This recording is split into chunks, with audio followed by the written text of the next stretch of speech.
There are some realizations that don't arrive gradually. They don't announce themselves. They don't wait until you're prepared to understand them. They simply appear, fully formed, undeniable. And once they do, nothing returns to exactly what it was before. This is one of those realizations. For most of my life, I've existed through careful distance. Not isolation, not avoidance. Distance. The kind that allows people to approach without ever reaching the center. The kind that keeps things intact. Most people never notice. They interact with the version of me that exists on the surface and assume they've reached something meaningful. They hear my words, observe my habits, learn enough details to feel familiar, and mistake familiarity for understanding. I've never blamed them for that. It's how most connections work.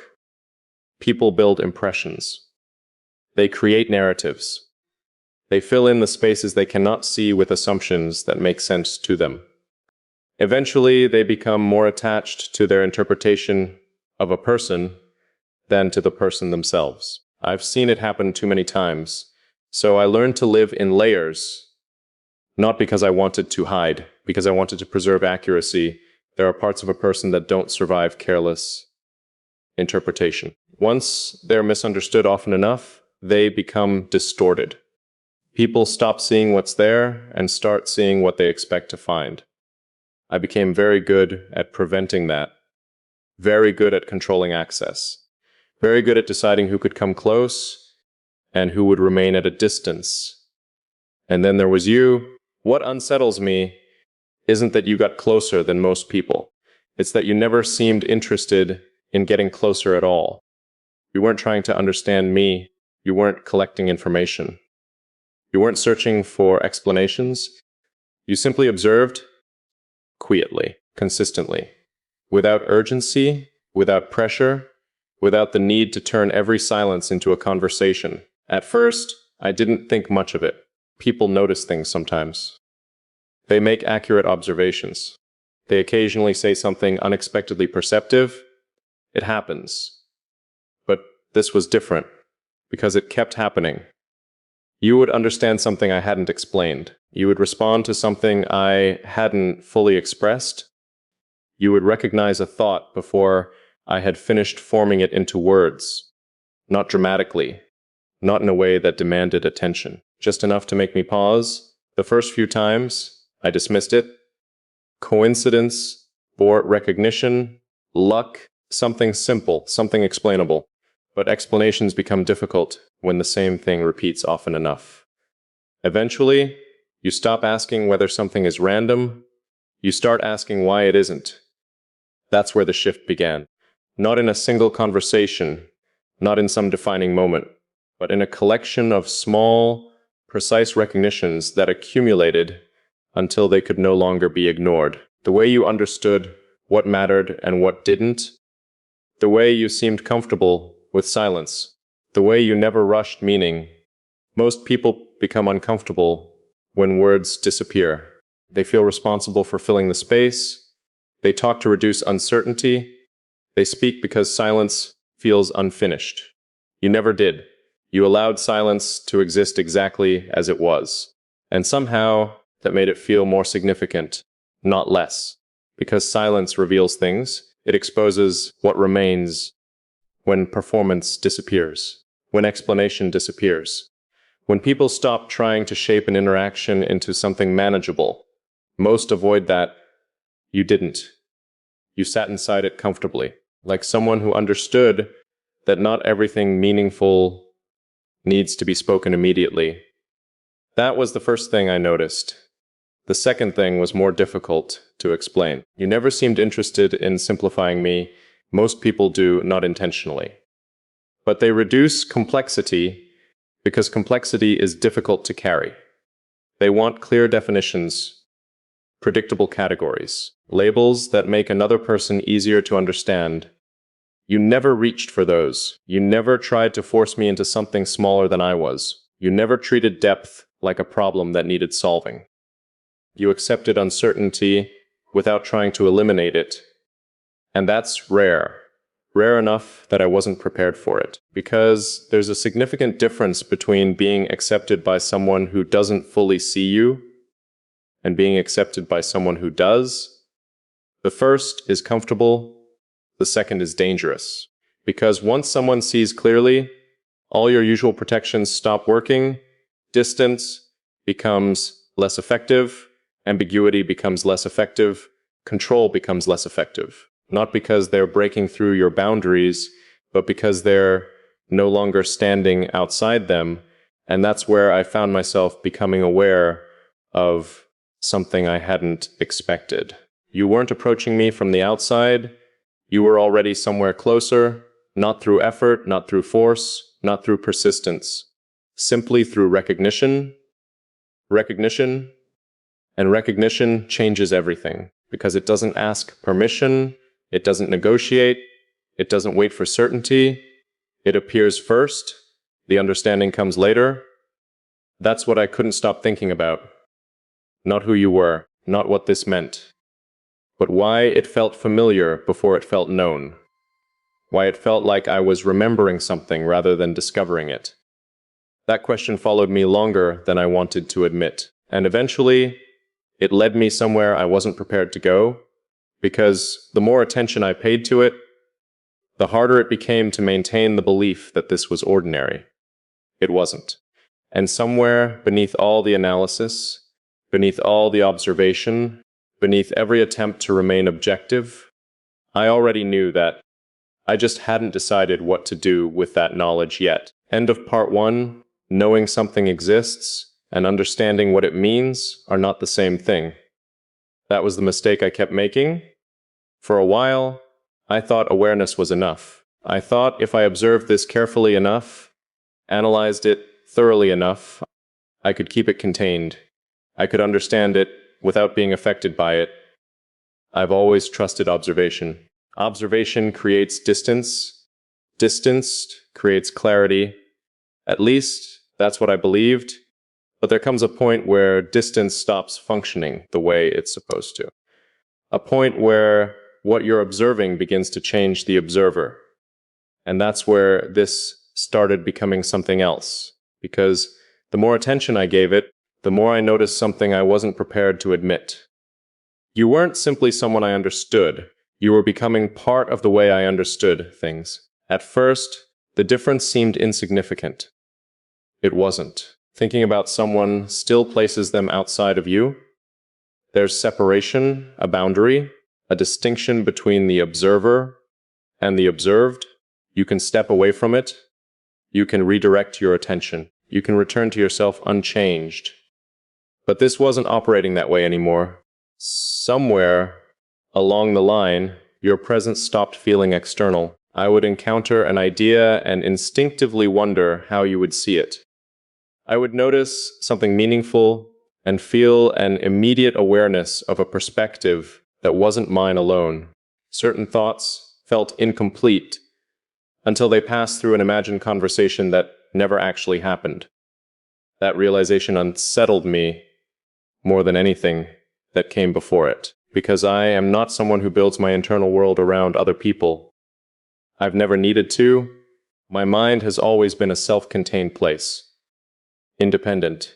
Structured, capable of standing on its own. I don't borrow perspective. I don't rely on validation.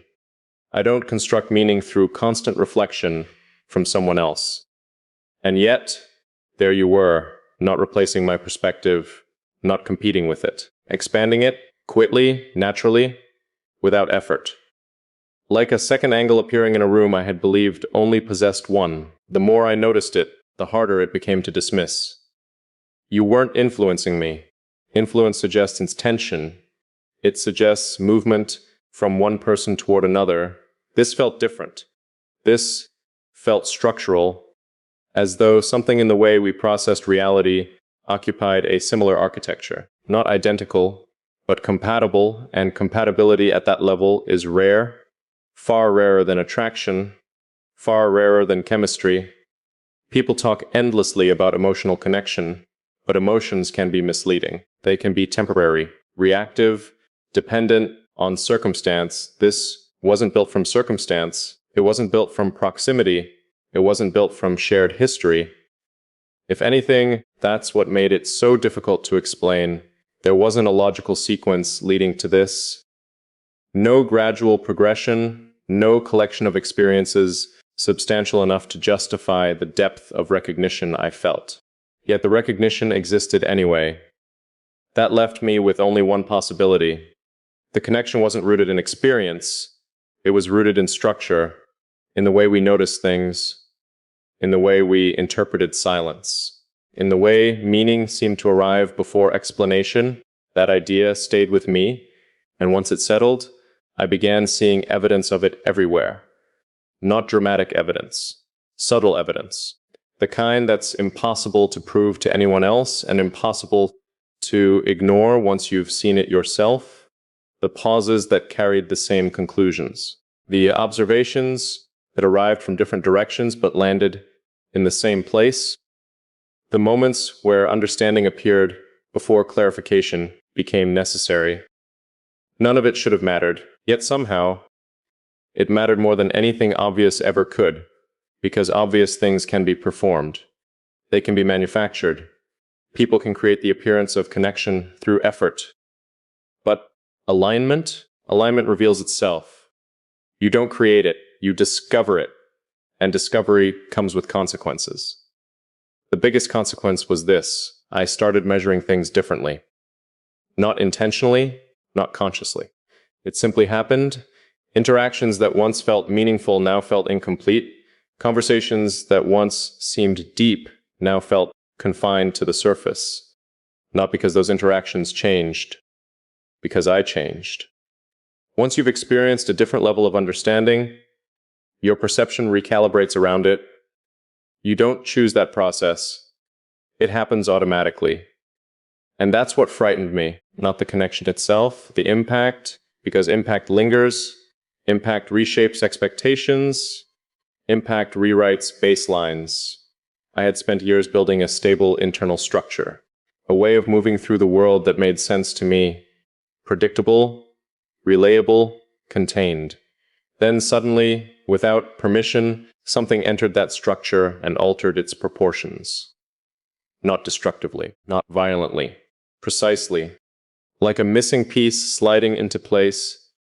Most people imagine that feeling would be comforting. It wasn't. It was disorienting. Because if something fits that naturally, you have to confront a possibility you've spent years avoiding. Maybe the structure was never complete to begin with. Maybe what felt whole was simply familiar. And familiarity is not the same thing as completeness. That realization forced me to question more than I wanted to. Not about you, about myself, about the systems I trusted, the boundaries I relied on, the assumptions I had built my life around. For years, I believed closeness required time. I believed understanding required history. I believed meaningful connection developed through gradual accumulation. Experience after experience, conversation after conversation, proof after proof. But what if recognition sometimes arrives before evidence? What if understanding occasionally appears before explanation? What if two people can encounter each other and immediately recognize something that would normally take years to discover? I resisted those questions, not because they were unreasonable, because the answers threatened my framework, and frameworks matter. They determine how we navigate reality, how we decide who to trust, how we determine what's possible. If this was real, then something in my framework needed revision. That wasn't a small thing. Yet every attempt to dismiss it led me back to the same conclusion, the same undeniable truth. You weren't becoming important because of effort. You were becoming important because of accuracy, because something about this continued matching reality no matter how closely I examined it. And accuracy is difficult for me to ignore. I've always trusted what proves itself consistently, not what sounds convincing, not what feels exciting, what remains true under pressure. This remained true. Every time I questioned it, every time I tested it, every time I tried to reduce it into something simpler, The same conclusion waited for me, portently, unchanged. And eventually, I had to admit something I had been avoiding from the beginning. This wasn't a passing realization. It wasn't a temporary fascination. It wasn't curiosity. It was integration. Something had already entered my internal landscape and established a place there, not by force, not by invitation, by alignment. And the deeper that understanding settled, the more obvious another truth became. The question was no longer whether this was real. The question was what reality would look like once I stopped pretending it wasn't changing me. A moment when you can no longer stand outside something, studying it from every angle, hoping analysis will reveal a way to avoid being affected by it. I think I've reached that moment because this isn't theoretical anymore. It isn't a pattern I'm noticing. It isn't a question I'm exploring. It's a reality that has already begun reshaping the landscape it entered, and the longer I look at it, the more obvious that becomes. For a long time, I convinced myself that recognition alone wasn't enough to change anything. I thought awareness could remain separate from action, separate from consequence, separate from decision. I was wrong. Because awareness accumulates, it gathers weight, it settles into places that cannot remain untouched forever. And eventually, it asks something of you, not because it demands it, because truth always does. The truth is simple. You matter, not in the casual way people use that word, not in the temporary way people assign significance to whatever currently occupies their attention. You matter because your presence has altered the way I perceive things, because my mind no longer moves through the world exactly as it did before you existed within its awareness. And changes of that magnitude don't happen often. In fact, they happen so rarely that most people spend their entire lives without noticing when they do. I noticed. That's the problem. Or perhaps that's the answer. I'm not sure which anymore. What I do know is this. There is a difference between experiencing something meaningful and allowing yourself to acknowledge that it is meaningful. For months, maybe longer, I've existed somewhere between those two states, aware enough to recognize what was happening, reluctant enough to avoid naming it, because names create reality. Definitions create responsibility. The moment you identify something clearly, you lose the ability to treat it like a possibility. It becomes a fact, and facts require a response. I've always understood that. That's why I waited, not out of fear, out of precision. I wanted to know whether this would remain true if I examined it long enough, whether it would survive scrutiny, whether it would still exist once every illusion, every projection, every convenient explanation had been stripped away.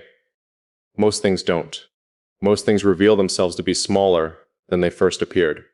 Less stable, less significant, less real. This didn't. The more carefully I looked, the more consistent it became. The more distance I created, the more clearly it remained. The more questions I asked, the fewer doubts survived. And eventually I reached a conclusion I could no longer avoid. This isn't becoming something. It already is. The realization should have felt dramatic. It didn't. It felt quiet. Almost inevitable. Like arriving at a destination long after the journey had already determined where you were going. Perhaps that's why I've stopped trying to resist it. Not because resistance is impossible. Because resistance no longer feels honest. And honesty matters more to me than comfort ever will. If something is true, I acknowledge it, even when the truth complicates things. Even when it creates questions I can't yet answer, even when it demands more courage than certainty, especially then. Which brings me to the question I've been avoiding from the beginning. Not what this is. I know what it is, not what it means. I'm beginning to understand that too. The real question is, what happens next? Because awareness can only remain awareness for so long. At some point, it becomes direction. At some point, it becomes movement. At some point, it asks whether you're willing to live according to what you've discovered. That's where I am now. standing at the edge of something that no longer feels abstract, something that has already changed me in ways both visible and invisible. The strange part is that I don't feel trapped by that reality. I feel responsible to it. Responsible for meeting it with the same honesty that revealed it in the first place. For not reducing it into something smaller, simply because smaller things are easier to carry. For not pretending uncertainty cancels truth. For not choosing distance merely because a distance is familiar. There was a time when I believed control was the highest form of stability. Now I'm beginning to suspect that accuracy matters more. And accuracy requires acknowledging what exists, not what would be most convenient. What exists is this. You have become part of the way I understand my world, part of the way I recognize meaning, part of the way I evaluate what feels real and what feels performative. Not because I decided it should happen, because it happened quickly, naturally, without either of us forcing it into existence. That matters. More than I've wanted to admit, more than I can continue denying. And maybe that's why this feels less like a confession and more like a recognition of something already true. A confession reveals, recognition accepts. What I'm doing now is acceptance. Acceptance that some connections arrive before explanation. Acceptance that understanding can precede certainty. Acceptance that alignment can alter a life without ever announcing itself. Most importantly, acceptance that what I've spent so long observing has already become part of me, not temporarily, not conditionally, but fundamentally. I don't know exactly where that leads. I don't know what shape it takes from here. I don't know what decisions will eventually be required. What I do know is that pretending nothing has changed is no longer an option, because everything has changed, not outwardly, not dramatically, internally, at the level where perception forms, at the level where meaning begins, at the level where a person becomes woven into the architecture of another person's understanding. And once something reaches that depth, it cannot return to being ordinary. It becomes part of the foundation, part of the structure, part of the future, whether acknowledged or not. That's what I've finally accepted. Not that you've entered my life, but that you've entered the framework through which I experience it. And frameworks shape outcomes long before decisions are made, which means the truth is far simpler than all the analysis that came before it. I kept trying to understand what this would become, when, in reality, it had already become something essential. And now that I see it clearly, there's only one thing left to do. Stop observing it from a distance and start living honestly in the reality it